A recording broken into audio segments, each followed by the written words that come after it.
All right. Hello, everyone. Thank you all so much for joining us. This is Left Bank Books welcomes debut author Gene Kwak, who will discuss his highly anticipated new novel, Go Home, Ricky. Tonight, Kwak will be in conversation with acclaimed authors Alex Higley and Lindsay Hunter. A little bit about the store. Left Bank Books is St. Louis's oldest independent bookstore. We would like to thank all of our supporters, the supporters of Gene, Alex, and Lindsay, and everyone for their outpouring of love for our bookstore. We offer in-store shopping, curbside pickup, and delivery to anywhere in the country, anywhere in the world even. We are happy to be able to bring our event series virtual. We believe that events are a way to expand your mind and bring in new thoughts to make the world a better place. We hope that you enjoy this event, and we hope that you support Left Bank Books by purchasing a signed copy for you or for your friends at left-bank.com. Purchasing a copy of the book from Left Bank Books allows us to keep our bookstore and staff operating, and it allows us to continue bringing you in fantastic authors to our virtual event series. So thank you so much for your support. Of note, definitely be thinking of shopping for the holidays. It is that time already. So if you have not thought about who you would like to give this book to for a present, now is the perfect time to start thinking about that. I am Shane Mullen. I'm the events coordinator for Left Bank Books. I help produce our hundreds of author events each year with a fantastic team here in St. Louis. For you, the audience, we will be having an audience Q&A session at the end of the event, so you can type your questions as a comment. That will happen towards the end of the hour. And be sure to follow Left Bank Books on Facebook and YouTube to be notified about all of our fantastic events. Now, about tonight's book, Go Home, Ricky. From a rising literary star comes a fresh, satirical novel about masculinity and tenderness, fatherhood and motherhood, set in the world of semi-professional wrestling. After 7 years on the semi-pro wrestling circuit, Ricky Twohatchet, a.k.a. Richard Powell, needs one last match before he gets called up to the big leagues. Unlike some wrestlers who only play the stereotype, Ricky believes he comes by his persona honestly. He's half white and half Native American, even if he's never met his father. But the night of the match in Omaha, Nebraska, something askew in their intricate choreography sets him on a course for disaster. He finishes with a neck injury that leaves him in a restrictive brace and a video already going viral, him spewing profanities at his ex-partner, Johnny America. Injury aside, he's out of the league. Without a routine or identity, Ricky spirals downward, finally setting off to learn about his father. And what he finds will explode everything he knows about who he is. As a man, a friend, a son, a partner, and a wrestler. Go Home, Ricky is a sometimes witty, sometimes heart-wrenching, but always gripping look into the complexities of identity. Gene Habush, the author of Stephen Florida, says, Go Home, Ricky is a rambunctious and constantly surprising novel about wrestling, absent fathers and father figures, and the personas we'll wear on the way to figuring out who we really are. Kwak's sly, big-hearted novel resists easy answers, making Ricky's odyssey all the more satisfying and true. And Catherine Lacey, the author of Q and Certain American States, says, Gene Kwak is an enormously talented young writer who has a way of untangling race and masculinity with a lot more humor and originality than any of his contemporaries. Go Home, Ricky has stayed with me. I can't forget its rhythm and its energy. And I will note that this book was a Rumpus Book Club selection for the month of October. That's a big deal. That's a really fantastic thing. And now, about tonight's speakers.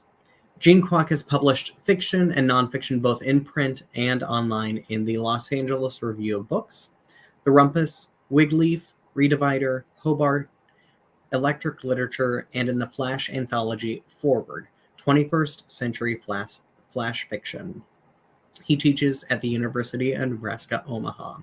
Go Home, Ricky is his debut novel. And tonight, Gene will be in conversation with Alex Higley and Lindsay Hunter. Alex Higley is the author of the story collection Cardinal, nominated for the Penn Bingham Prize for Debut Fiction, and the novel Old Open. He co-hosts the I'm a Writer But podcast with Lindsay Hunter, and he lives in Illinois. And Lindsay Hunter is the author of 4 books, most recently the novel Eat Only When You're Hungry. She lives in Chicago with her family. And now, without further ado, would you please help me in welcoming our fantastic guests for the evening, Jean Kwak, Alex Higley, and Lindsay Hunter for Left Bank Books. If you would help me by giving them a giant round of applause. Hello! How's it going, Shane? Thanks so much for that great introduction. I just want to say before I get started, so I'm going to read a short little chapter, less than 5 minutes from the book. But before I get started, I just want to say thanks so much to Shane and Left Bank and to Lindsay and Alex. I worked as an independent bookseller for many, many years, and I've been a bookseller for many, many years. And so I know how much they're the lifeblood of communities. So I really appreciate Left Bank hosting this for us. I'm going to read a quick chapter. I'll try to find the most Midwestern chapter.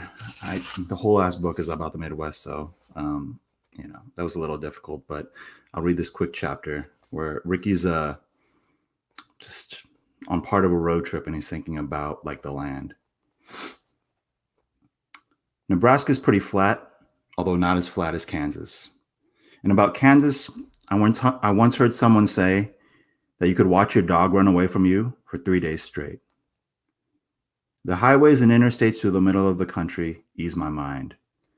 It's not a scenic drive, point out the postcard beauty, but it's definitely a zen, clear-headed kind of scroll. Drives out east are too bumper to bumper near big cities. Also, there are way too many tolls. I once paid $17.50 in Ohio because I pulled over at a rest stop to get a slice of cold pizza. And the drive down south is more picturesque, but it doesn't let you exist in your own head. You're always peering at a river town in Arkansas or leering at weirdos in Louisiana. Go past a panhandle in Nebraska, and you're automatically in the mountains, purple in their majesty. But that boring block in the Midwest that most doze through is my favorite part. I'm probably biased because I've spent so many years zigzagging through them. Come across a horizon of waving grain, and I want to pull over and run toward it until I can't see any more road, where there's nothing but green and yellow patchwork grass, and the rest of the world seems swallowed up. Whenever I'd pass through Boston or Connecticut for a wrestling bid, they'd be amazed that road trips that we took were regularly 12 to 15 hours or more. The East is so scrunched, I was once in Massachusetts when they blared a tornado warning for a twister in Connecticut. Also, the skies in the Midwest beat all. They're so wide open. My grandpa grew up near the ocean in Oregon. And although I never knew him that well, he taught me how to skip rocks and tie a jig. After he and Grandma split, he's been living in Oklahoma for 40 years.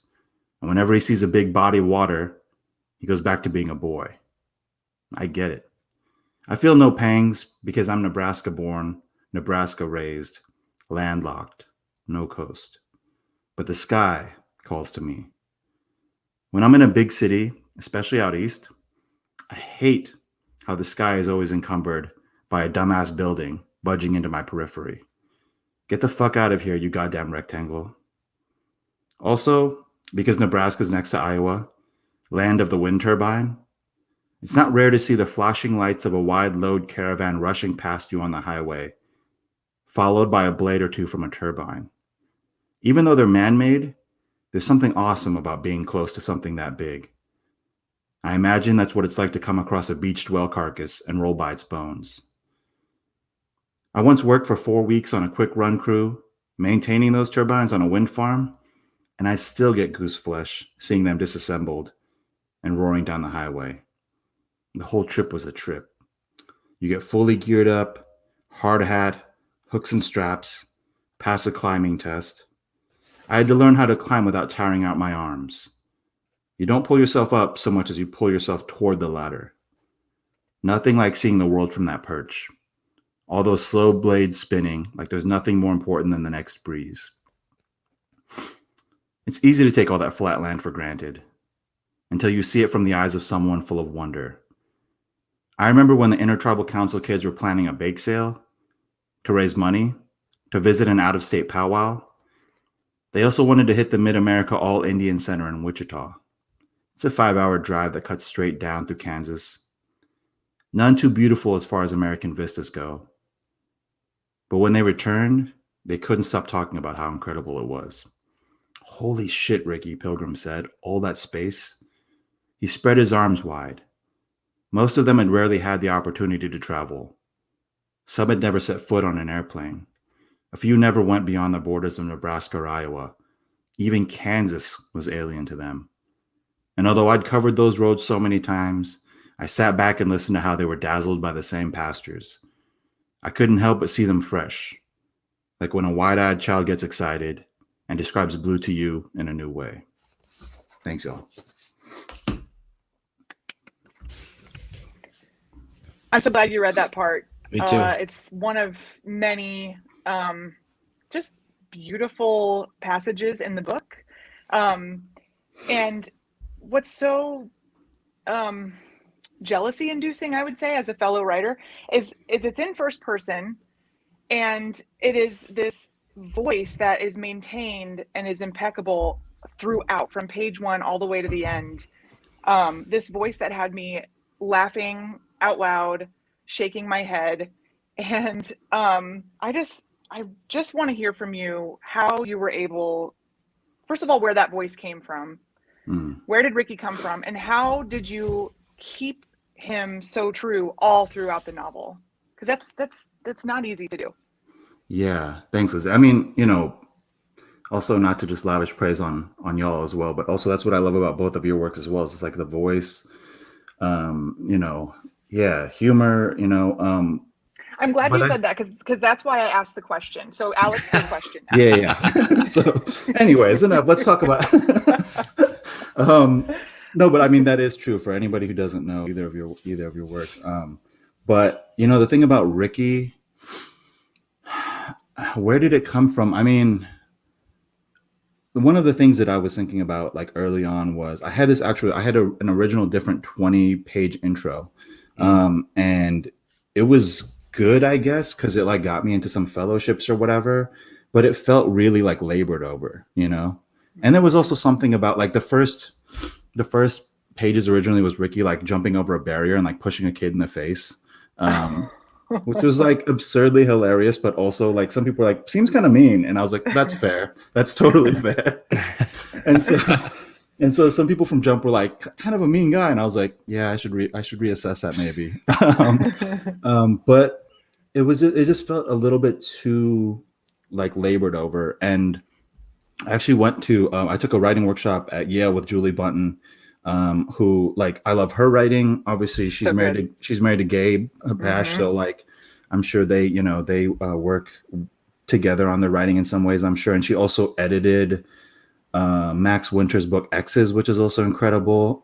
Just super talented. And so Julie was like, kind of said the same thing. She was like, Gene, this first passage is incredibly well written, but like a little bit later on is where it kind of breathes a little bit more, and so I was like, yeah, you're right. And so even though I'd worked incredibly hard on these like first 20 pages, I was literally sitting in a dorm at Yale, which like their dorms are terrible, by the way. The food is incredible. The dorms are like just horrific, but good to know. Yeah, it was interesting. I was like, maybe this is like their lesson to the students to like work hard and you don't need, all these amenities or whatever, but super stripped down, no AC, and it's in the middle of the summer. And I just sat there in this tiny bed and just was like, I'm just gonna like let it come more naturally. And so I rewrote the first couple of pages, and pretty much the intro of Go Home Ricky is exactly what I wrote while I was sitting in that bed, because I was like, I just gotta let it flow a little bit more naturally. And so that's kind of why, and I was just kind of trying to keep that in mind the whole time I was drafting, writing, revising, or whatever. So, yeah. The other thing I really am so glad, the other reason I'm so glad you read what you did, Gene, is that that is the moment in the book, I think, when as a reader, you become most conscious of space and passage of time. The book is very episodic in places, and you really call that to mind for the reader in the passage you read. And I was thinking, in some ways, I think it's hard to live in the Midwest for a long time and have it not impact the nature of your storytelling in that way. Like, I mean, you know, people who grew up in certain places, a 2, 3, 4 hour drive sounds crazy, but you know, when you're living in Nebraska or Eastern Colorado or any of these places, that's normal. I mean, to get a lot of places. Do you think that growing up where you did impacted the shape of this novel? Yeah, I mean that's so true, Alex, what you're talking about.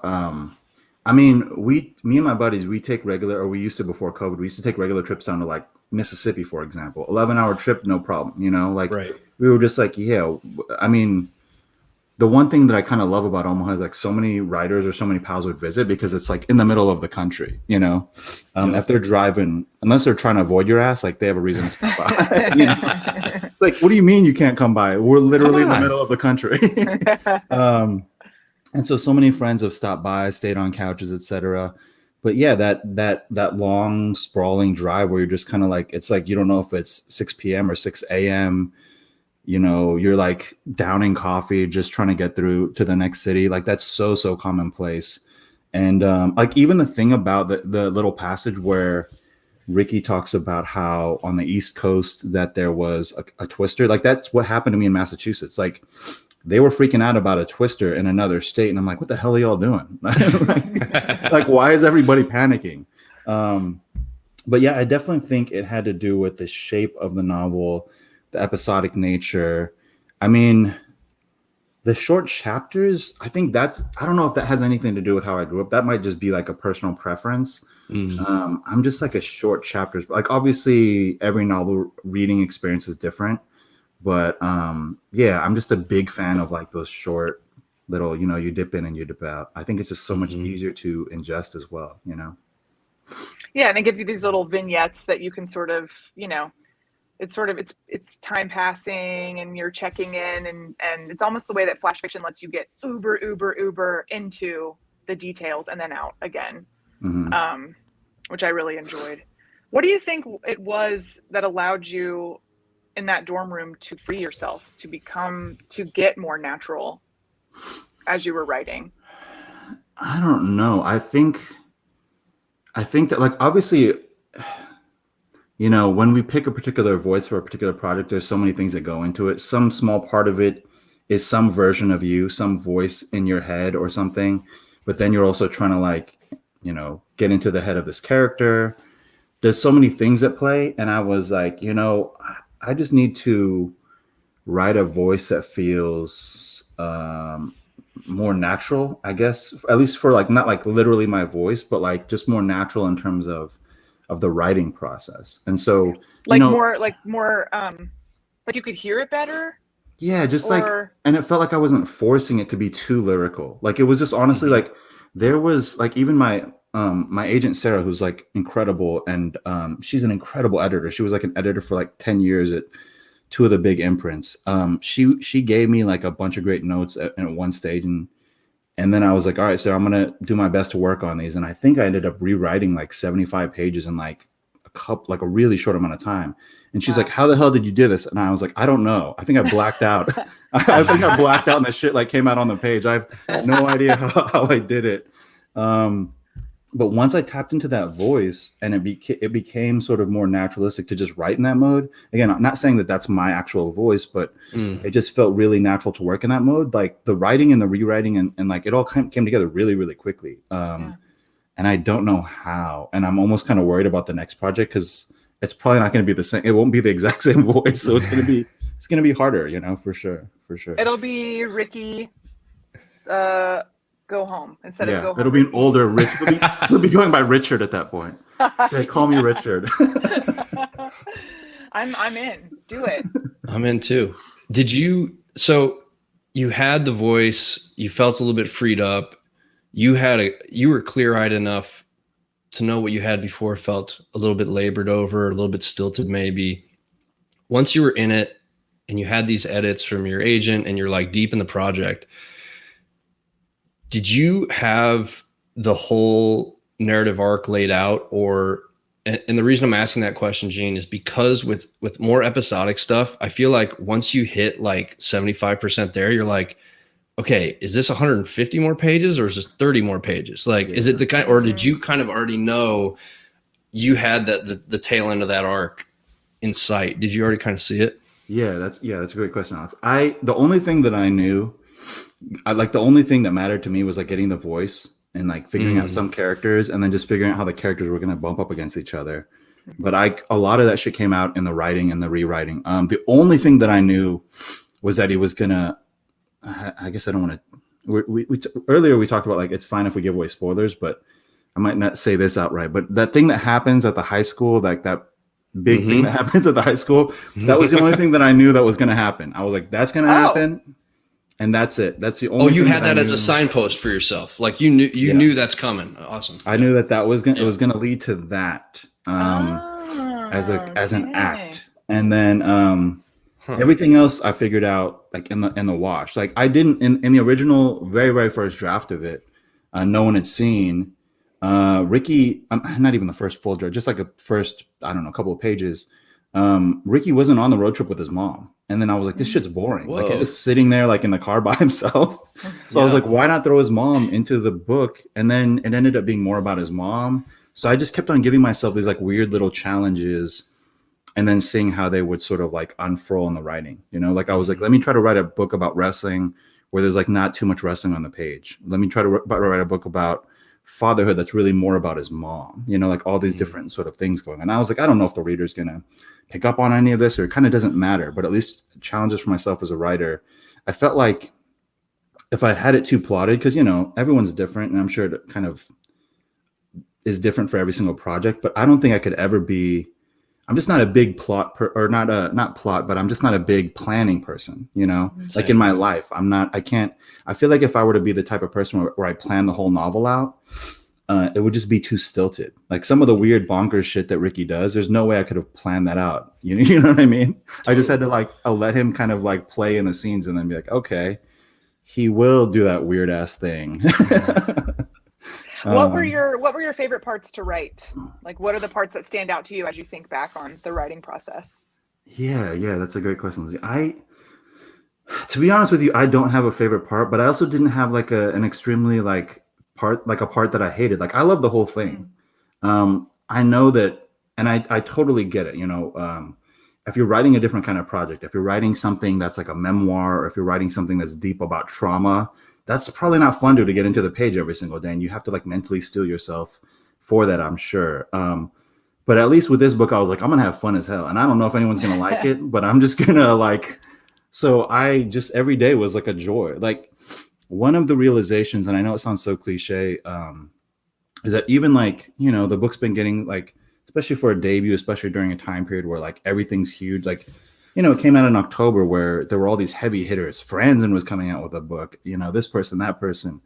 And so for a debut to even get like a little bit of traction that it did, I was like really appreciative and it was incredible. But even like, as I was sitting there thinking about it, I was like, damn, you know what I missed? I was just working on the book. Like when no one knew about it and I would just sit by myself and just like write sentences and laugh to myself. That was the best shit, you know? Yeah. And so, yeah, I didn't really have a favorite part. I just was like, I want to write a book that entertains me and hopefully it entertains some other people. So, yeah. How did you keep yourself? Oh, no, go ahead, Alex. No, go. This happens to us all the time. No worries. Two Aries trying to talk, you know. How did you keep yourself, you know, going back to the page? Like, how do you keep yourself honest as a writer? You know, like how do you keep yourself focused on the project at hand and, you know, getting it to and how do you know when it's finished? Yeah. I mean, keeping myself honest, it was like kind of having fun. That's why like I didn't worry about, and that's kind of like also why the writing and the revising went so fast. I wasn't like, I remember there was a section of it where I don't remember what happened, but I was like in between apartments for like a month. So there was like some weird thing where I just like was between apartments for like a month, the timing of moving into one apartment. And I really wanted to get into this apartment, blah, blah, blah. So like my shit was all stored up at my parents' house for like a month. And so I just went to like a Barnes and Noble and wrote while I had free time. And like, I can never write in public for whatever reason, but I would just like get a scone or some shit and like an overpriced coffee, you know, and like an overpriced coffee and just like sit there and just like hack away and like be laughing like a maniac. And so I just had like such a good time that it kept me returning to the page. But as for like knowing when it was done, one of the things that I did, and I would recommend this for any writer who has an outlet, is that our mutual friend Jack Jem, I ended up sending it to Jack because, you know, she was doing editing, and obviously I paid her because it's like a huge undertaking, right? To like, you can't expect anyone to do that for free. But I paid her. And also because, number one, I respect her as a writer. She's incredible, but also we have very different writing styles. And so that I knew that she would give me a perspective that wasn't just somebody who like we had the exact same aesthetic concerns. And so Jack gave me she was the first person who read the whole thing, a terrible version of it, the whole thing from beginning to end. And so she was like, yeah, maybe, you know, move these things around, maybe do this, maybe do that. And I was like, all right, so I still got some work to do, you know, another draft, even before I sent it to any agent or anything. So yeah, I think the best thing you can do is like try to find other readers. And if you don't have that network, there are other people out there that will do those editing services. And you should pay them because it is a lot of work. It's a huge undertaking, but I think there's plenty of people out there that will give you feedback about like, you know, how much more work do you need, how much, you know. So Jack was like incredible in giving me feedback and letting me know like how much more work do I need to do, how much further do I need to go. So yeah, it's funny that Jack was the first person to read it because Lindsay and I have brought up the grip of it multiple times on the show as far as short chapters, as far as like a book that uses short chapters so effectively, like you really can't put that one down. And yeah, a lot of Go Home Ricky is a similar kind of pace. I was just going to say, she was the first person to read my last novel, and I read, in exchange, I read The Grip of It and gave her notes on that. That's awesome. You know, the funny thing though is that, I don't know if I'm giving away a little here, but like one of Jacques' critiques was like, hey, Gene, you know, this is a personal thing, but she's like, I'm not a huge fan. Like she said something about like, I'm not a huge fan of like using brand names or something, or like, you know, mentioning like Tom Hanks or Cardi B. And I was like, yeah, that's totally fair, Jack, because that doesn't come up in her work at all. You know, her work is like completely different. And but that's what I loved about getting a critique from somebody who writes in a different style, but you still respect like their writing, you know, just for what it is. Right. So I knew she was going to be like, yeah, maybe cut the Cardi B line. I'm like, you know, different writing styles. It is funny though, how I was just gonna say, it is funny how even if, you know, the information you're receiving from a reader, from another, at whatever stage, is not something that you're actually going to incorporate into the work. An awareness, just an extra awareness of that kind of thing is so helpful, because even if you're like, well, absolutely not, Cardi B staying, it's like maybe the mention of whoever 30 pages down the line, you're like, maybe I'll chop that. Maybe that would be too much. So it is interesting how the voices can get in your head in a really positive way, even if you're not taking all of those notes in, I find. Yeah, totally. And Cardi B is going to be in your next novel. So what's the name of it? What's it like being a debut author? Weird as hell, especially because of COVID, you know. I mean, I was able to do 2 live events, and they were incredible. One of them, I mean, it was kind of cold as hell because it was like, you know, October in Nebraska, and we were like supposed to be 60 in late October, but it was still freezing. And I felt bad because we were all out there like freezing our asses off, but it was outdoors to be a little bit safer. And like 40 some people showed up in this backyard. That's awesome. Yeah, it was amazing. You know, friends, people I hadn't seen in a long time.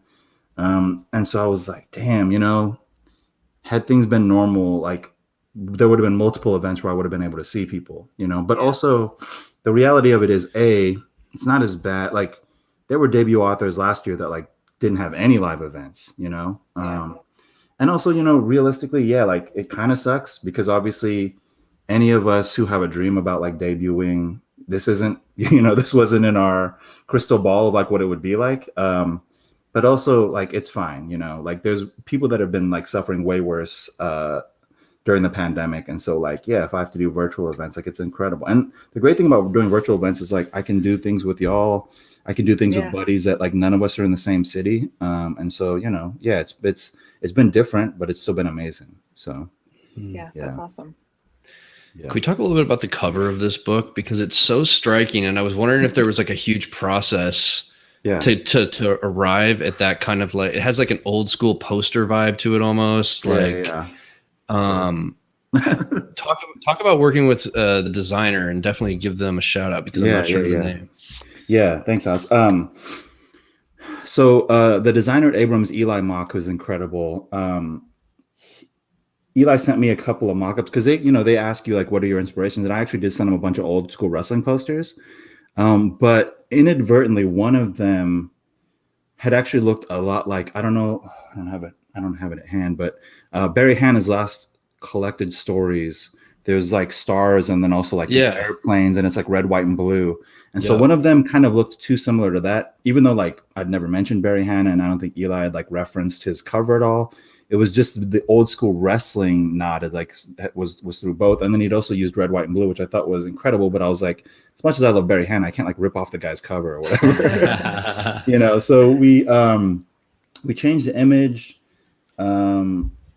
Eli did a couple of different things. And then originally we were actually going to go with like a green and yellow palette, I think, which made a lot of sense, Midwest, etc. And then I think at the last second, I was like, hey, why don't we go with like pink and yellow just to see what it looks like? Because, Macho Man Randy Savage. Right. Yeah. Two favorite Starburst flavors, So then we went with pink and yellow, and all of us, me, my agent, editor, everybody were like, that's the one. And so, yeah, they did an incredible job. Like, I love this. I love the cover. Quality of the book is incredible. It's great. And Eli and everyone at Abrams, they did an incredible job for sure. It really pops. It's beautiful. And I made sure to match it for this event. Nice. Thanks. There you go. I wore my bright pink. Thanks. What do you hope readers get from this book? I just hope that they're entertained first and foremost. That's the thing, is like, I hope they're entertained. There are other things obviously beneath the surface about like masculinity and racial identity and allyship and like, activism and all that stuff. And I hope that they take away some of that. But like at the end of the day, there are some books that are like allegorical, where it's like really walloping you over the head with like, this is the message of the book. And that's great. And like, that was probably their intent. But I wanted it to entertain first and foremost. And then hopefully all of that shit kind of Trojan horses into, the back of someone's head or whatever. But I just want to entertain them. Like, I always think about like, my goal as a writer has always been similar to like a blues musician.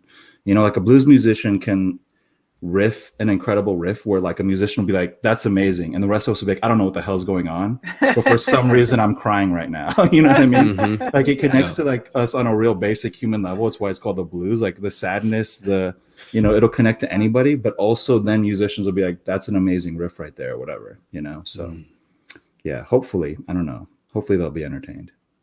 It's definitely, for all who are listening, it is highly entertaining. Oh my God, yeah. But it's more than that as well. It's, all the things that Jean just mentioned. And it's this voice that is relentless. And even when it's being a total turd dickhead, it's there. And I guess I want to hear from you. Is Ricky the hero, or is he the anti-hero? I don't think of him as either, but I guess if you'd have to lean more than one way, probably like an anti-hero, that's the thing, is like, I don't think of him as, I just think of him as like a complicated ass dude, and he's gonna fuck up. He fucks up a lot. I think I said this in a print interview. This is like a little bit of a spoiler, but even when Ricky like acts and what he does at the end that kind of brings it together for him and thinking that he's doing the right thing, even at the very, very end of a book, there's like, he gets a phone call from somebody, and then somebody says something to him, and then he like calls him the wrong name. And like, my copy editor was like, was that a mistake? And I was like, no, I wanted him to say the wrong name because it still shows that he's like a work in progress, and he's still kind of fucking up. You know what I mean? Like, it's like, not like you do this thing and then suddenly you're like a saint and like, you're like a superhero and like, right? So he's trying to be better, but he's still fucking up, like many people, That's one of the great things about this book, though, Gene, is that not just Ricky, but the entire, cast of characters that we spend significant time with, they are nuanced and layered in a way where you're very aware of their mistakes and how these mistakes or not even mistakes, but just mishaps in their lives are impacting them, whether it be Lena or Frankie.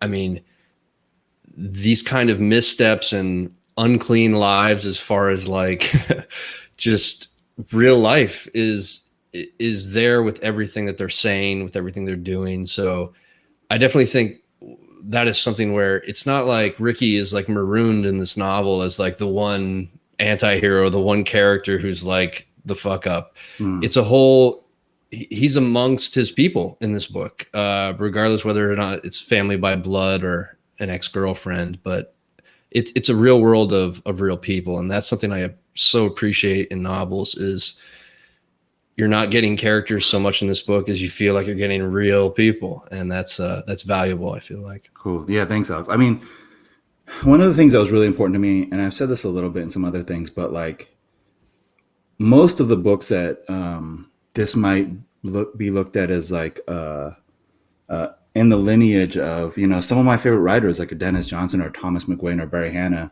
This isn't necessarily a knock at them, but like, you know, they wrote books where there were these masculine narrators that were just like going around fucking shit up. And like, there were very almost like few ramifications. Maybe that's not true, but like the women oftentimes in those books were just like one dimensional, you know, like they like almost didn't matter in a lot of those early books. And, you know, maybe you could chalk it up to the time period, et cetera. I mean, there's like a whole conversation we can have about that. But I was like, I can't, it's like 2021. You can't write the same book. You know what I mean? I was talking to a buddy and I was like, that's like making the Joker. It's like, yeah, the Joker is cool if you've never seen Scorsese, like early Scorsese movies, right? Like, no, if you know your history, you can't just remake a book from the 1970s. You can't just make the same film from the 1970s. So I was like, yeah, there's going to be this male narrator. He's going to be a white male narrator. He's going to sort of like bound through the world and mess up and make mistakes. But I also obviously wanted to write like the other characters, particularly the woman, as being sort of like multifaceted and being as important as Ricky to his world as well. So yeah, that comes through for sure. How do you get into the mindset of a woman? Oh man, that is that's a heavy question. Lindsay. I mean, I think I'm only asking because I wrote an entire novel from the mindset of a 60-something-year-old man. You did. I love that book. I was terrified. You know, I was terrified the whole time that I would be called out for not being authentic or whatever. But I just had to trust, you know, that I was being honest, you know, about it. But I want to hear from you what that was like. Yeah, I mean, you know, there's a lot of different kind of challenges I set for myself that were going to be difficult, I think, in trying to do a couple of different things in the book. I think one of them was easier because since it's all through the lens of Ricky, it felt a little bit easier. Do you know what I mean? Like where even the reader is like, oh, this person might not speak this exact way. This is sort of Ricky's perception of how this person is. And so that gave me a little bit more comfort, but also just like, I don't know, just being around human beings, being around women, you know what I mean? Like seeing how incredible and complicated they are and being like, all right, can I translate some of this to the page?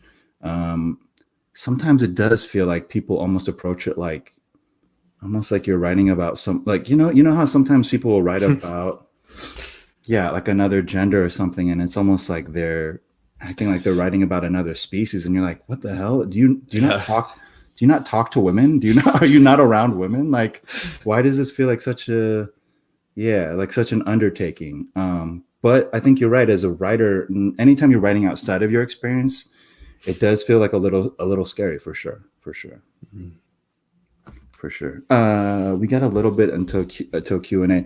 I kind of wanted to ask y'all real quick, just because, like, you know, Left Bank is in the Midwest.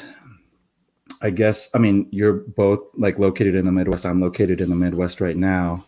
Do you feel like, we might have lost Lindsay for a second. Hopefully she'll pop back. Do you feel like, I mean, Lindsay's like, I often thought about her as like a Florida writer for so long, you know? For sure. Alex, you kind of like you were saying, you've been around, like, do you feel like a Midwestern writer? And like, does that distinction matter to you at all? I mean, you know, it doesn't matter to me it doesn't matter to me that much. But if another Midwestern writer I respected, if someone like you would want to call me a Midwestern writer, I'll take it. I feel, at this point, I feel like a Midwesterner. I've been in Chicago since I was 18. I'm 34. And so, I mean, I've lived here longer than anywhere I've lived in my life. My dad's a Midwesterner. So, I guess, it's definitely a literature that I think needs more members of its canon. I was talking about Wright Morris on a podcast a couple of weeks ago, and I was just like, it's crazy that he's like one of the few big names from Nebraska that you can bring up. I mean, there's Willa Cather, there's Willa Cather, there's Wright Morris, and it's like, other than that, it's like, who else we got? So, I think that every one of these Midwestern states, I would love if there were more voices, more diverse voices, new kind of regionalism coming forward. I think that there's a lot of white names that we can attach to Illinois, that we can attach to a lot of these Midwestern states, but it'd be great if there were a ton more diverse voices coming forward, because as three people here that live in the Midwest, we know that despite what a lot of people think, the Midwest is, very diverse in a lot of places. So definitely room for more voices. Yeah, that's kind of exactly it's one of the questions I've been asked in some other interviews too, is like, why did you write the book? And it's like a love letter to Omaha. And I've been telling people, like, like you said, Nebraska writers the known writers are mostly white, and they're writing about like old white men staring at barns or whatever. Totally. And I'm like, this is not my Omaha. Like Omaha, I know like so many, just in like, if anybody who isn't from Omaha doesn't know this, but we've had such an influx of different immigrant groups as well. So like even the classrooms that I'm teaching are like, 1/3 of them are like Burmese immigrants. Like 1/3 of the classrooms are Burmese immigrants. We have such an influx of different people of color, queer, young LGBTQ students and people and kids and communities. And so, like that's just not represented on the page, even though Ricky obviously is, not a person of color, but I still populated the book. Yeah. Well, yeah. But I still populated the book with like different people, but yeah, Lindsay, when you popped out for a second, I was just asking Alex, like, I don't know at what book I sort of thought of you as shifting from like being a Florida writer to like a Midwestern writer or like a Chicago writer. Right? I was like, so Florida, but now Chicago maybe. But I was like, just asking Alex, I was like, does it matter to you, like that distinction of like being a Midwestern writer? Is it like a bad thing? Does it matter? I mean, like snow is definitely popping up in a lot more stuff I'm writing. But Florida, like the novel that I just wrote, Florida weaves all throughout that as well. But I don't know when that happened either, because it definitely did happen. I mean, I've been in Chicago for 16 years. So, I can't really call myself a Florida writer anymore, even though I want to, you can tear it from my cold dead hands. But I don't think I'm proud to be a Midwestern writer, if that's, how people think of me. And I am proud to be thought of as a Florida writer as well. So I mean, like the landscapes are starting to creep into what I'm writing, and, like everything used to be blazing hot and people were sweaty and disgusting and smells and everything, like carried on the hot, wet breeze. But that's changing. Although Chicago can rival Florida in terms of heat in the summer. But I don't know. I don't know what to think of myself as. I really don't. Yeah. I mean, I guess it's one of those things. Maybe it doesn't matter, I mean, I guess it can be nice when it kind of like, I know that, do you know the writer Dontil Moniz,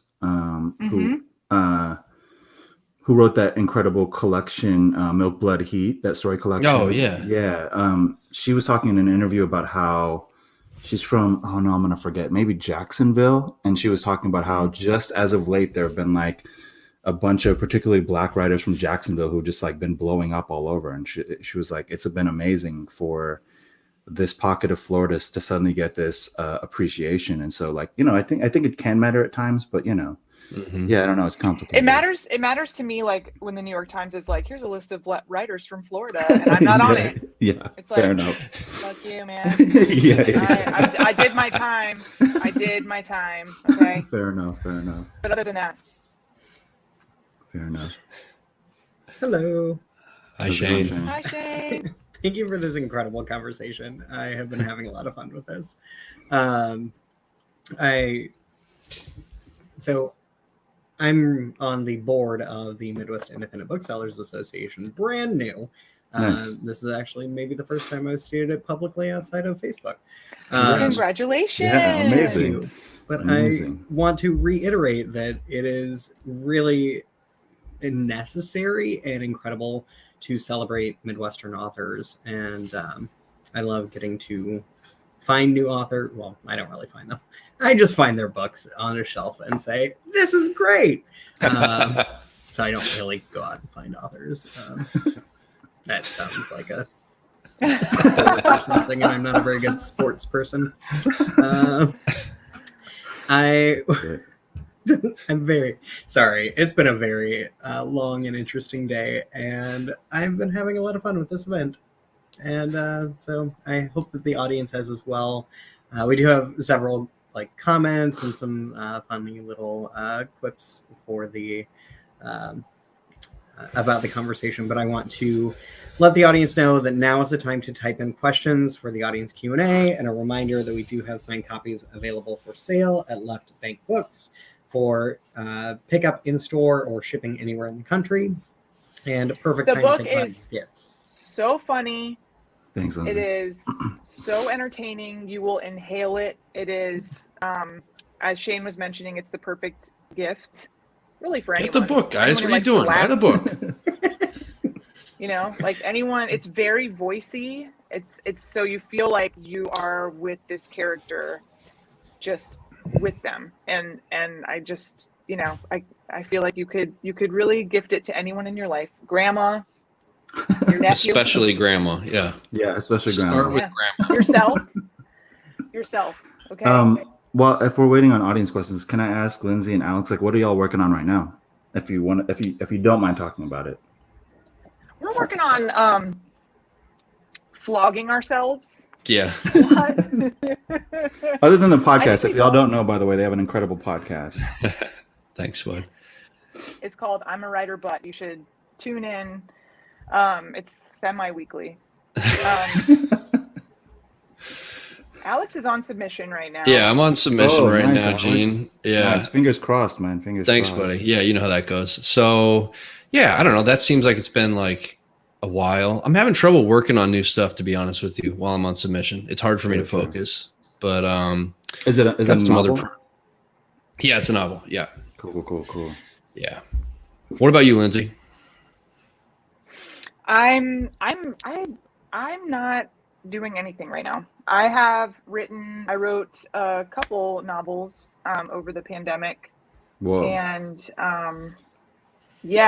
and then I just recently started writing a new one, and then I just thought to I just realized one day that I hit a wall. I had 3 kids. Yeah. And so one day I sat down and I was like, I want to rest. And I've been following the nap ministry on social media, and they're very powerful.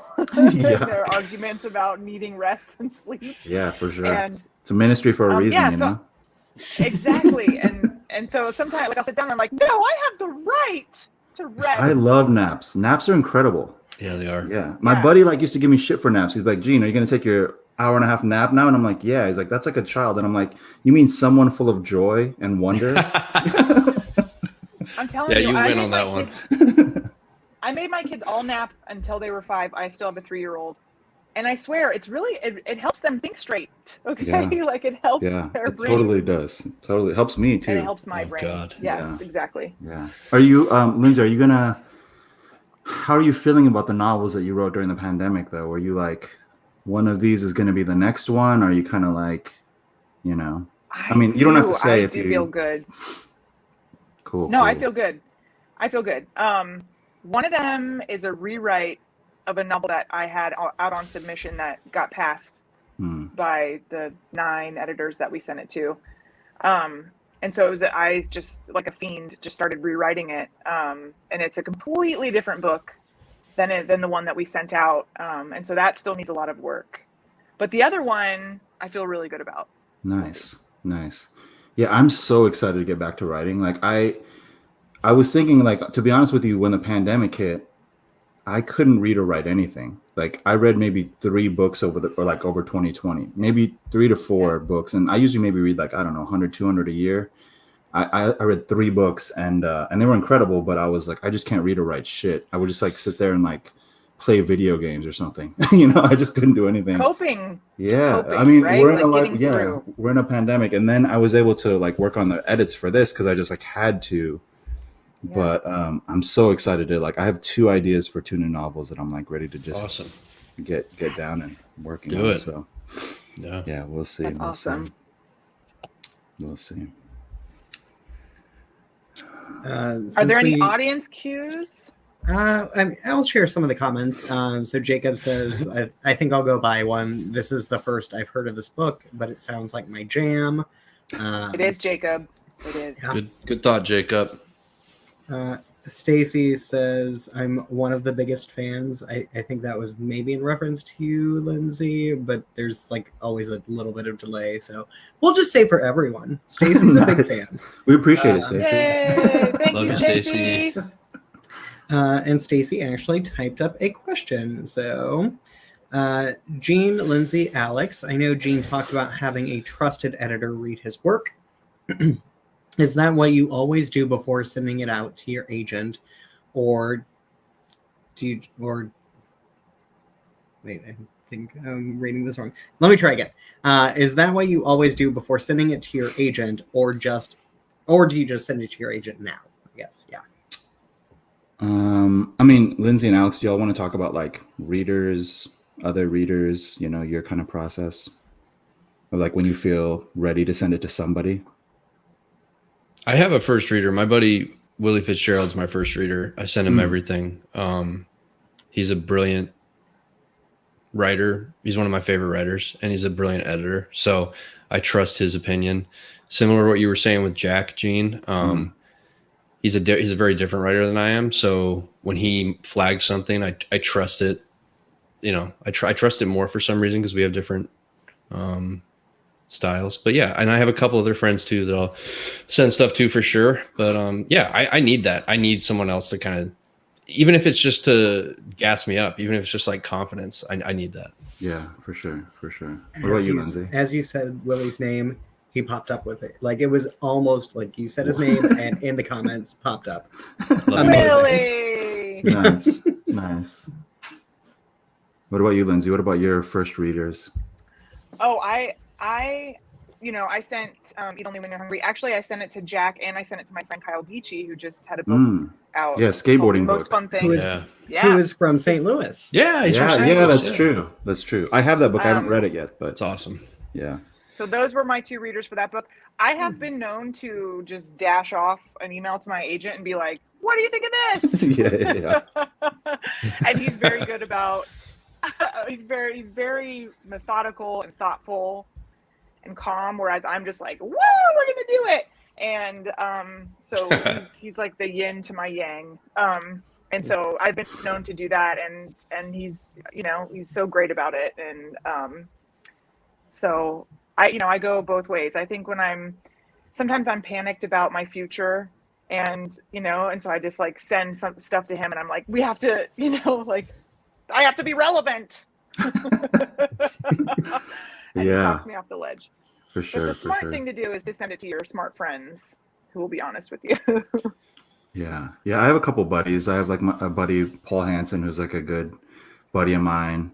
And then like Mike Young. I used to send Mike Young stuff all the time. Love He used him. to send me stuff. Yeah, Mike's great. He's playing music now though, so as he's not writing as much. I would feel bad sending him writing because what am I going to do? Like send him writing and then he sends me a song in return? It'd be like a weird exchange, but. Sure. What was that collection? It was something Feathers. What was the Look collection? With Feathers? Yeah. Look With man, Feathers. yeah. Incredible. Great book. Yeah. Word Right, I think, is out of is like no longer around anymore, but that collection I love. Yeah, Mike's like Great so book, good on yeah. a line level, and Definitely. yeah. So yeah, but I'm kind of like Lindsay too. Sometimes I'll just dash something off to my agent and be like, "Is this any good? Maybe I shouldn't even be sending it to you this early." But I know. yeah, I'm like, yeah. does Daddy love baby? Yeah. And he's like, Daddy loves baby, and I'm like, okay, Yeah, back to the desk. yeah, totally. Oh my totally. God. We do have a follow-up question from LD. So we'll get to Willie's question after the follow-up question, but I thought it would be really nice to do the follow-up. Have you all always had readers, and what do you do if you don't have that support network? Oh, that's a good question.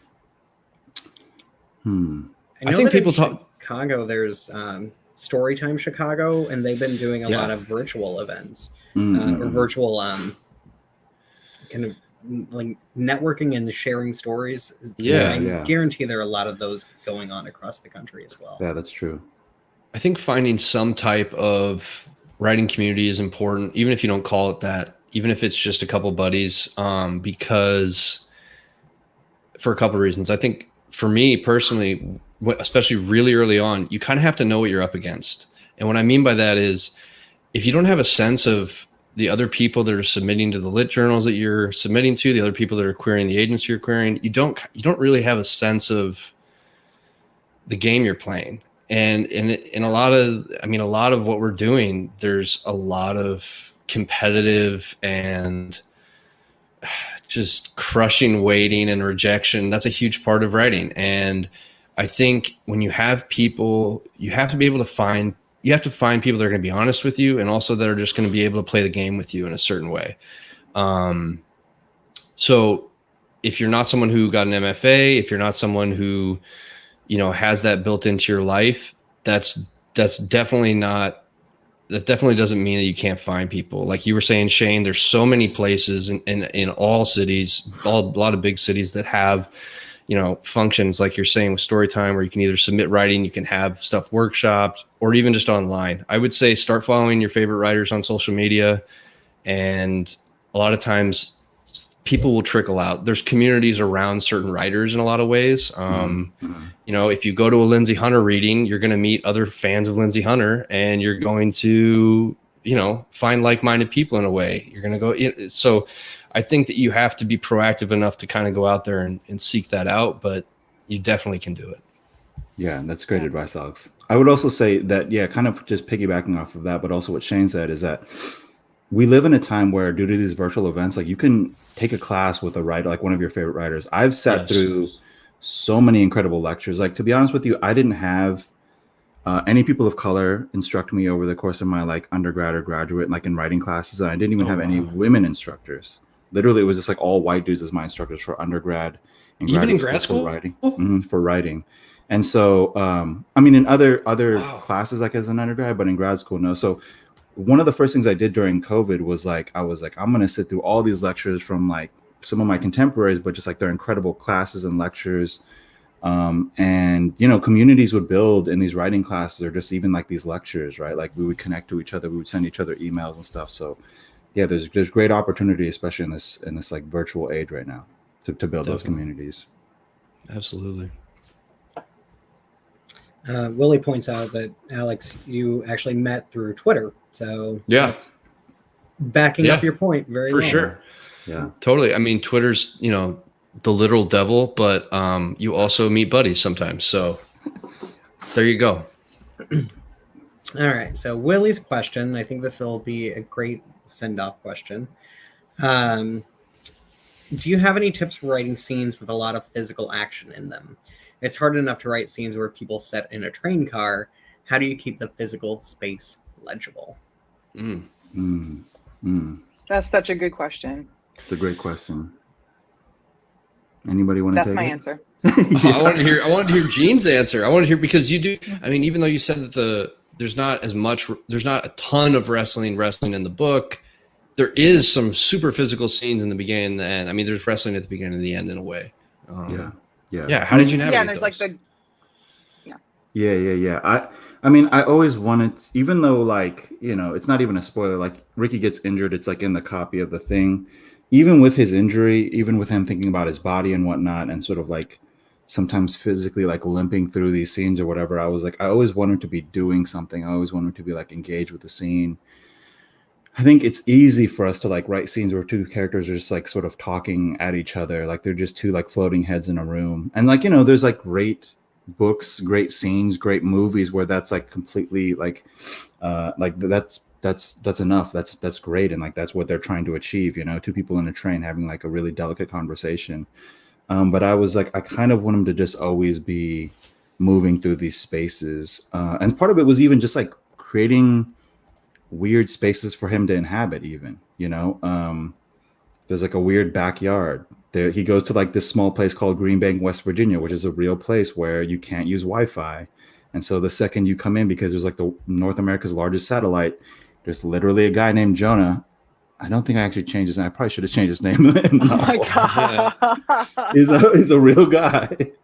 He's like the Wi-Fi police, and he like tracks you down and is like, can't use Wi-Fi within this region or whatever. So I just created like, Wow. I just thought about like interesting and weird spaces, because it would also be natural for the character to move through those spaces. You know, it would be odd if they just like showed up in those spaces and just like were static or whatever. So yeah, I don't know if that answers the question or not, but I think it does. Well, I want to thank you all so much for this incredible conversation. A reminder, I just shared the link again. This book is available for sale at left-bank.com for shipping anywhere in the country, for pickup at our store, wherever you, however you want to get the book, we will help you get it. I also want to give a huge pitch for the podcast as well. Where is the podcast available? How can people find it? Anywhere. Everywhere. Apple, Spotify, and the other ones. and the other ones, yeah. You'll find Yeah. it. Also, It's called oh yeah, go Untitled ahead, Lindsay. I was just gonna say, also, Lindsay and Alex have incredible books. I actually have all of their books, but Oh wow. like 90% of my shit is in storage right now. It's a long story. So all I have right now in front of me is this one. Hey, all right. But also buy their Thanks, books as man. well, y'all. We do have Eat Only When You're Hungry on our shelves right now. There you And go. other books are available to order. So those are on our event page. So I will share that link as well, because they would be great to, if you're having them shipped, have them all shipped together. Have them all shipped together. Yeah, why not? Perfect. That's a perfect idea. Gene, congratulations. Thanks so Congrats, much, Gene. y'all. This is Thanks awesome. so much. Thanks so much. Thanks for doing it. Thanks, Shane, for letting us do this to Left Bank. Thank you, really, Shane. Really Yeah. appreciate it, y'all. Thank you, Shane. And to the audience watching, have a fantastic evening. We hope to see you again really soon. Cool.